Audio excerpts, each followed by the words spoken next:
திருவாரூர் மாவட்டம் ராஜகோபால சுவாமி கோவிலில் குடமுழக்கு விழா வெகு சிறப்பாக நடைபெற்றது. அந்த காட்சிகளை தற்போது பார்க்கலாம்.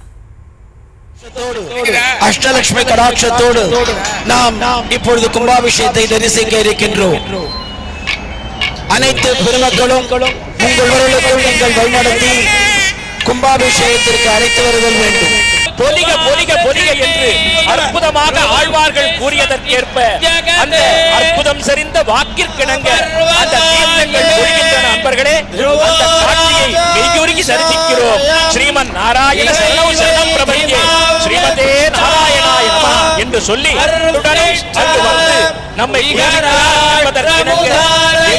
எப்பொழுதும் அவனுடைய அருள் நம்மை நோக்கி வரும் என்பதற்கு சாதாரணமே இந்த வைபவத்தை பெரியோர்களும் அருளாளர்களும்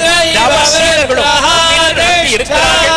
இந்த வைபவத்தை இத்தனை சிறப்பாக நடத்தி தந்த நம்முடைய பக்த கோடி மையன்பர்களுக்கும் நாம் இந்த நேரத்திலே நன்றி கடன் பட்டிருக்கிறோம். குழந்தைகளையும் அன்பார்ந்த பக்த கோடி மையர்களே, தற்பொழுது மகா தீபாராதனை நடத்தப்படுகிறது. மங்களம் பகவான் விஷ்ணு மங்களம் கருடத்வஜகா என்று 4 புறங்களிலும் அந்த தீபாராதனை